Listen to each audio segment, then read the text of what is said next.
Imagine, you work long and hard to save money in order to take your wife to the islands, and then you find out that she is cheating on you. Unfortunately, this situation happened to me, and the way it happened was terrible. For a long time, I did not dare to take the first step to talk to my wife until she showed up. Now I'm going to tell you my story.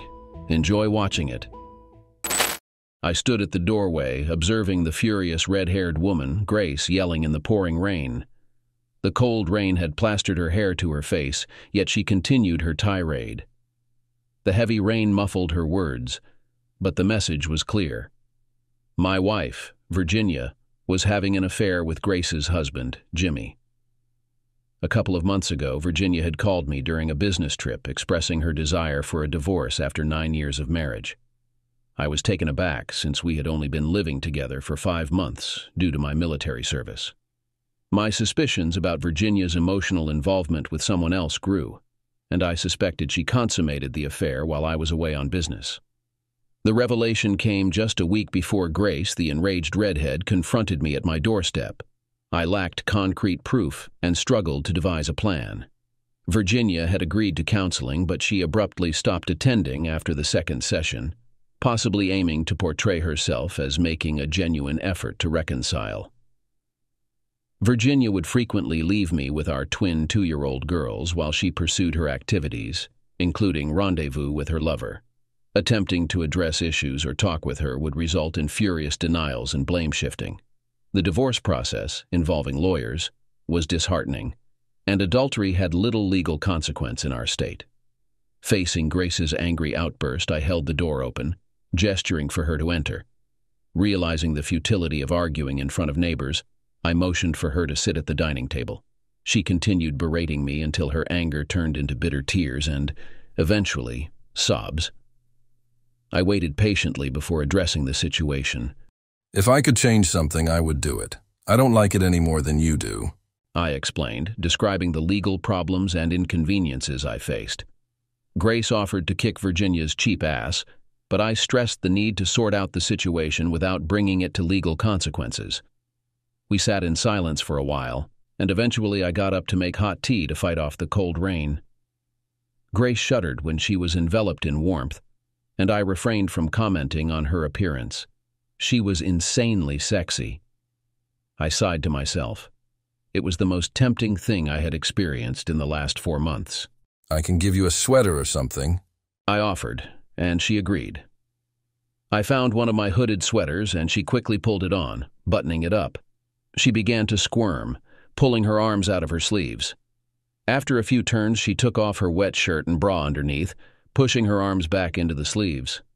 I gathered up the laundry and threw it in the dryer, noticing that the show had resumed. The sweater alone was thinner than the bra and shirt combined.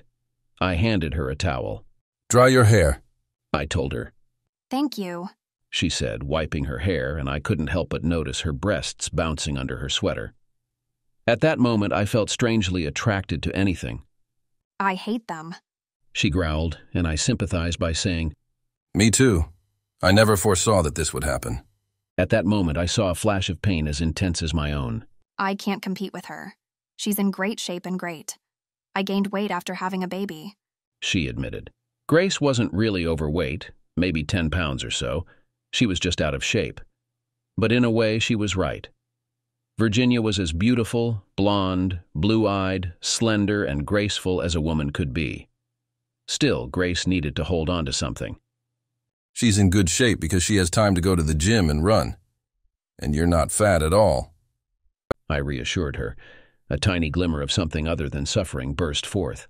So what's next? She asked. I shrugged. I have no idea. I think Virginia did everything to leave me penniless and children, and that makes me angry. She's very smart. I shared my opinion. What if you had proof of adultery? She suggested. I explained that it wouldn't matter in court, they didn't care. I just want to crush them, she said and continued. My husband hides part of his salary, so I can't count on alimony for myself and my children, so I need to come up with a plan. I thought about it for a minute. How can we harm them? She shrugged, and I started to feel a little better. I finally have an ally in this situation. Everyone makes mistakes. Does Jimmy think that if he receives money and does not pay taxes, he can go unpunished? Funny, I suggested. I thought about the expensive shoes in Virginia's closet. That money had to come from somewhere. We could do that? Grace nodded and I grinned. It will be easy, but we need to solve something with the children. We can't leave them alone at home. No, my sister Pamela could look after the kids. She's looking after Sean now. She paused. So where are your kids? They're sleeping upstairs, I replied. She looked around the room and her gaze fell on the closed front door. Do you have any pants? Are mine wet? She asked, and I gave it to her. I pointed to the bathroom, but she turned her back on me, unzipped her wet jeans, pulled them off along with her underwear, and left. Then she began to wipe her legs and buttocks quite slowly with a towel. The invitation was pretty obvious. She felt rejected, and I felt a surge of anger at my wife. I stepped forward, placing my hand on her bare thigh. She trembled, and her voice caught in her throat, but she didn't move away. So, I put my other hand on her thigh. I don't like you, but I hate him, she said softly as I stroked her body with one hand and unzipped her sweater with the other. Grace appreciated my hands. Her skin was still damp from the cold, and she seemed to be absorbing the warmth of my hands. When I gently kissed her neck, letting my lips touch her skin, almost her legs, the resistance weakened, and she let out a soft moan. After a few minutes, I picked her up and put her on the dining table, not wanting to waste a minute. Unsure of when I would have another chance for intimacy, I wanted to enjoy it now. Everything happened in a moment, and I felt satisfied and calm. She smiled mischievously as we sat naked at the table and drank tea that was already cold. Looking at me gloomily under her tousled red curls, she remarked, You knew this would happen when you invited me in. Not until you took off your jeans, I admitted, grinning for what felt like the first time in forever. How can any guy turn down that? Since the birth of the child, Jimmy had shown no interest in either me or the child. Since the birth of the child, Jimmy had shown no interest in either me or the child. She said before I could say more, she continued, So how could Virginia or any woman turn her back on the sex you just gave me? You're a hell of a lot better than Jimmy. I have no idea. She just lost interest in me. Jimmy is younger and she feels old because of the kids. I can't believe you can't control your wife, she added, still expressing her dislike for me. If you really want to do something about this, see if your sister can babysit my kids with yours tomorrow night. We better get this over with. They'll be home in about an hour, and I need to clean the room up a bit. You better use some air freshener because it smells like hot sex in here. After she got dressed and ran out of the house, I carefully cleaned the room and put towels and clothes in the washing machine. When Virginia returned home, I found that surprisingly we had no escorts. She seemed puzzled by my indifference, and I was struck by how good sex can take the edge off resentment. The next morning, when I left for work, I didn't kiss her. Anyway, I was going to stop sitting and being unhappy and get it over with. At work, I arranged to borrow a friend's car for a few months, and Grace's sister stayed to look after the children at her house. Grace and I went to see the trailer of his cousin's construction company where Jimmy works, to discover anything illegal. As she got into the car, wincing slightly, she commented, Everything hurts. This is the first time I've had sex in forever. Don't think you'll get anything today. Raising an eyebrow, I responded. Tenderness doesn't seem to be quite on your mind. Despite her efforts to suppress it, she smiled slightly. Noticing that, for the first time since we met, she was wearing a little makeup, albeit poorly, I changed the plan and went to the shopping center. Our conversation flowed in fits and starts until we pulled into the parking lot. Are they here? She asked, puzzled. No, but I think we want to hurt them. So there are a few little things that need to be done. I replied, leading her to the makeup counter. After an hour of experimenting with makeup, Grace appeared surprisingly presentable, exuding a smoldering, hungry sexuality. On our way back to the car, clutching the little makeup bag, she didn't want to admit it, but she liked it. Discussing our plan to hurt Jimmy and Virginia, I suggested, Hide your makeup when you come home and only wear it when you and I go out. Puzzled, she asked, What does this all mean? If we want to hurt them, you need something Jimmy wants, something he seems to have lost. and I need something that Virginia will find offensive and be jealous of. It will be you, I explained, laying out my plan. She sat silently for a moment before saying, It's a little complicated and it will take a long time. Any better plan? I asked. She smiled slightly and proposed coming to my house to take off her makeup so Jimmy wouldn't notice. With an evil smile and an air of confidence, she went into the bathroom, returning a couple of minutes later with a towel in her hands, wearing nothing but that mischievous smile and the makeup she needed to wash off. To decipher her intentions, I assessed her carefully. You told me not to expect anything, I said, noticing the elaborate cosmetics she applied. She dropped the towel without ceremony, and we eventually concluded our session before heading to her sister's house. Grace enlisted her sister as an accomplice, considering she never truly loved Jimmy, and we needed her assistance over the next few months. We embarked on self-improvement efforts, working out individually during lunch hours for me at work and at home for her. We exercised together in the basement, discreetly wearing baggy clothes to conceal our transformations. Despite being stay-at-home spouses, we decided to alter our routines. Delving into salsa, we saved it for the end of our routine. However, I quickly realized I was playing with fire. Grace's temperament resembled that of a volatile Doberman pinscher, and her mood swings were unpredictable. The events with Virginia and Jimmy fractured a significant emotional barrier, impacting Grace's stability. Despite her volatile nature, moments of calm occurred during intimate times or when she was around our children, hers or mine. Despite our exchange of less-than-loving terms, it was a form of odd affection that served our purpose. Real work awaited, and caution was crucial. Grace concocted a reason to visit the construction company's trailer during the day, managing to film the entire space on her cell phone. With no alarm system in place, we infiltrated 5 times, photographing every document in the filing cabinets. Virginia's purse and Jimmy's desk yielded more useful information. Virginia seemed to miss the arguments, trying to provoke fights for no apparent reason. However, I had little energy for such conflicts after spending the day with Grace. On the financial front, I received my $35,000 deposit, which I intended to invest in a vacation bungalow at a Mexican beach resort. This money would come in handy, especially as our anniversary plans with Virginia were no longer on the horizon. As Virginia made excuses to stay with Jimmy, Grace and I started going to a dance club, gradually testing out the moves we had learned. While it was enjoyable, Grace's unpredictable behavior added stress. Her radiating sexuality drew attention, and during a night out, a particular incident almost turned disastrous. Several weeks of exercise and frequent intimacy had Grace exuding sexuality. Some guys misread her friendliness and approached us while dancing, leading to a potentially explosive situation. A guy attempted to put his hands under Grace's miniskirt, prompting her initial dissuasion. However, as he persisted, I intervened just in time, preventing a potentially violent encounter. With Grace hissing in anger, I anticipated a catastrophe, but the guy quickly retreated, realizing the severity of the situation. She came back to me, wrapping her long leg around my hips and pressing her groin tightly against me. Bastard, you pulled my hair, it hurts. She exclaimed, pausing before adding, You really know what I like, don't you? We walked out into the street at a brisk pace, considering the 3 guys in safety t-shirts heading our way. The parking lot was filled with cars, but no people. 2 rows away, a scruffy guy and 2 others approached Grace while his friends headed in my direction. Grace smiled, saying, I don't understand.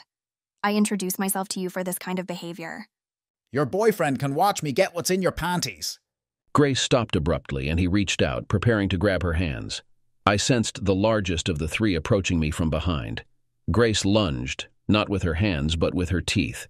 He screamed in horror and pain.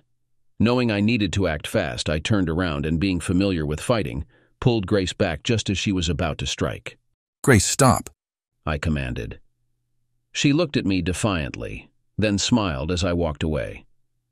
I noticed a couple of figures standing 15 feet away in the parking lot, a small blonde girl and a dark-haired goth girl in shock.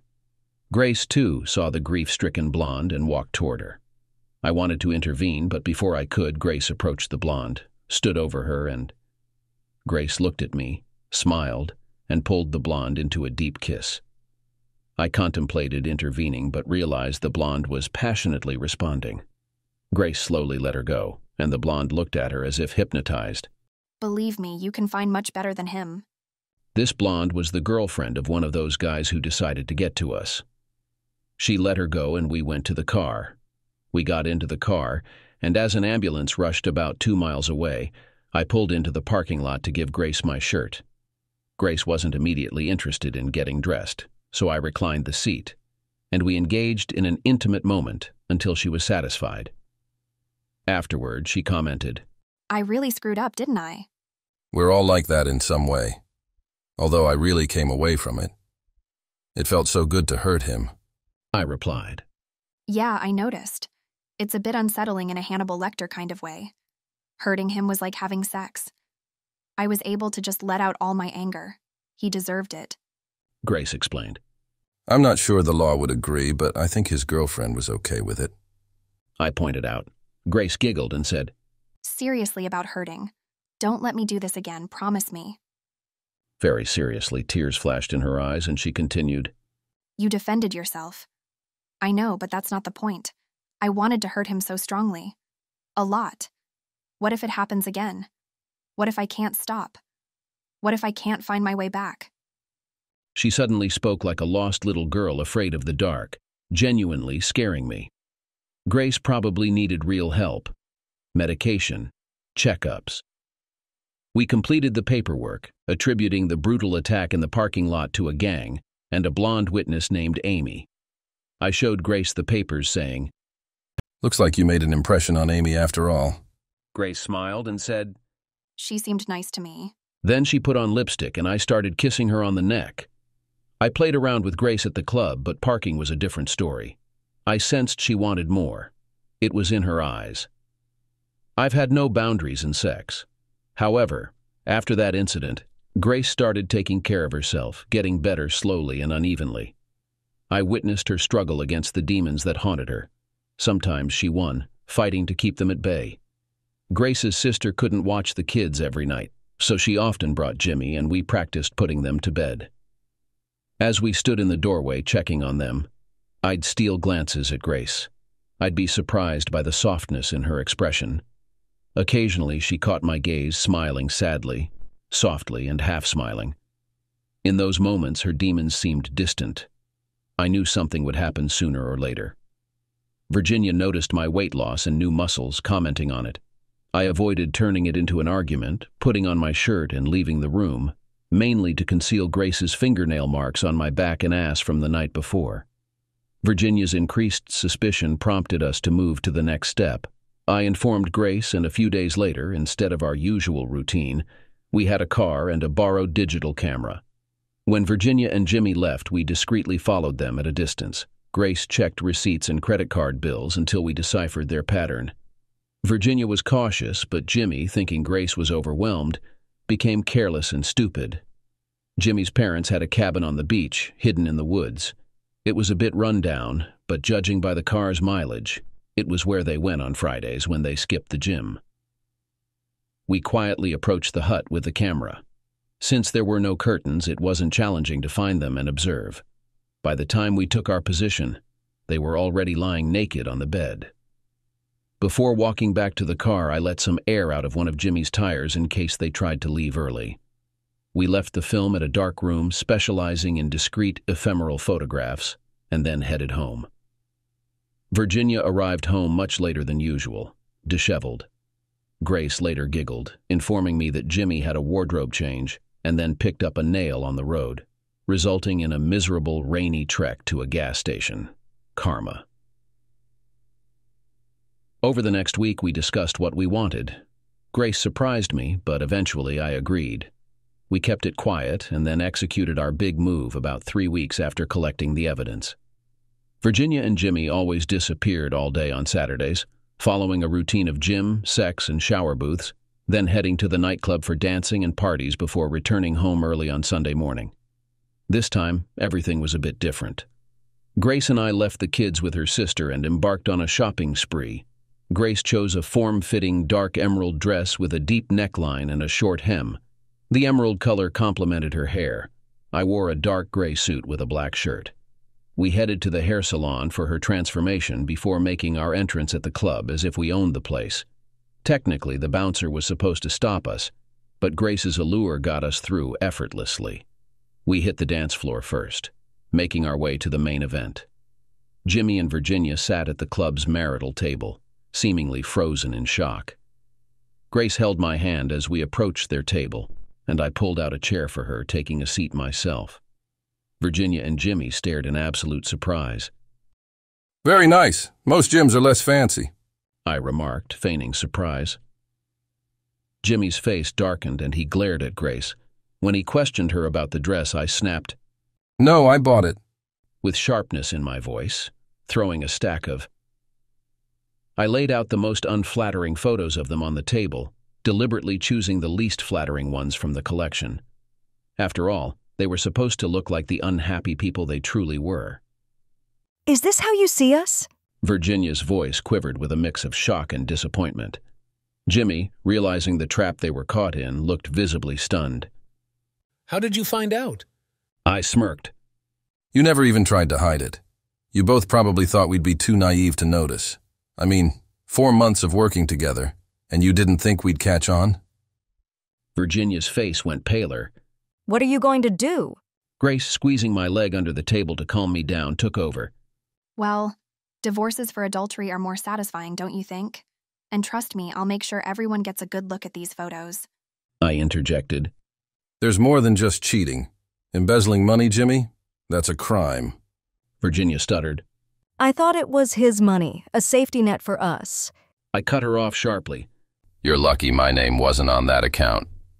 But here's what's going to happen. Jimmy, leave town. Take what you need, but no more. Grace will file for divorce, and you'll have supervised visits with the kids. Virginia, you're out too. Don't try to justify it. I've heard enough. Grace chimed in with a sarcastic grin. Oh, and Virginia, he wasn't worth it. We only got together for, well, let's say revenge. Virginia's eyes welled up with tears. You can't do this. I leaned in. You have until midnight tomorrow. If Jimmy isn't gone by then, we're taking this further. But remember, this offer only holds if you both agree. Grace leaned forward, making her intentions clear. You two might have thought you were clever, but trust me, you've met your match. It was heating up, if that was even possible. Glancing at my watch, I interrupted Grace. Remember our agreement? We have to go. I need to pick up the kids. As I rose and offered a hand to Grace, I sensed a change in her demeanor. Maybe the confrontation with Jimmy and Virginia had mellowed her.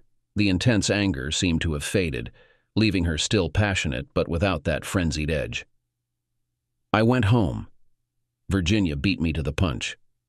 After putting the kids to bed, she burst through the door, exclaiming, We need to talk. I sank into my chair, responding, We should have had this conversation months ago. Look, can you step back a bit? Let's not let this situation ruin us. Raising my hand to halt her, I continued. The only one tearing us apart is right here in front of me. Virginia stared at me, her eyes filled with a rare look of disdain. You don't get it, I said, shaking my head. Grace fought for you, tried to protect you from the fallout with Jimmy. She made sacrifices despite her own feelings. If things had been different, no amount of pleading from Grace would have made a difference. Virginia's expression shifted, realizing the gravity of our situation. How long do I have before I need to move out? I could give you until midnight tomorrow for the drama, but let's make it a week. I replied sarcastically.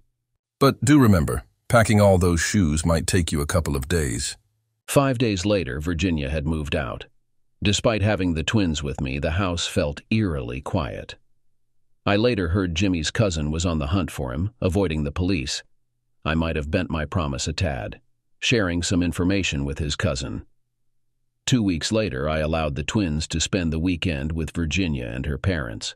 We had a clear understanding of the behavior, and Virginia was fully aware of the consequences of any misconduct. Then, one evening, there was a knock on the door. I opened it and saw Grace looking almost elated. I'm leaving, She announced, heading back to her parents. She handed me a copy of the letter, which said in red lipstick, Imagine your daughter. We promised not to involve Virginia's parents. I remarked, to which Grace replied with a smirk. Well, I never made that promise. Days passed and Grace visited us again, sometimes with a new companion. Our meetings were passionate but filled with hidden tension. One night, lying side by side, I turned to the elephant in the room. Grace, this can't go on anymore. We both know that we don't have much time. I'm tired of this uncertainty in our relationship. She was silent for a moment and then whispered, Maybe you were naive once. Her familiar smile touched my shoulder. Her fingernail drew a heart. Thinking about all this, Grace's motives remained a mystery. Perhaps she was trying to show Virginia what she had lost, or she had her own intricate plans. No matter what, Grace has taken a permanent place in my heart. She loved deeply and implacably, unlike everyone I knew. Although she may not have possessed Virginia's beauty, her fierce dedication to the cause was undeniable. As a result, I am raising my twins. Meanwhile, I do not plan to look for a new relationship yet. Grace comes to my place for a couple of days once a month, and we spend time together, and every time she looks better and better. I can't call it a good relationship, but the main thing for me now is that I've become really happy. That's the end of the story. Do you think the author did the right thing by starting a novel while he was married? Can this justify him? Does the girl think she used it to take revenge on her husband? Or did she really have feelings for him? Write your opinion in the comments. It will be interesting for us to read it. We believe that the man did everything right. He guessed that his wife was cheating on him, and when this girl came to him, he got the emotions that he lacked, and we do not condemn the main character. The main thing is to be happy and you are betrayed. Then you need to either figure out the situation or let go, as the main character did. Good luck.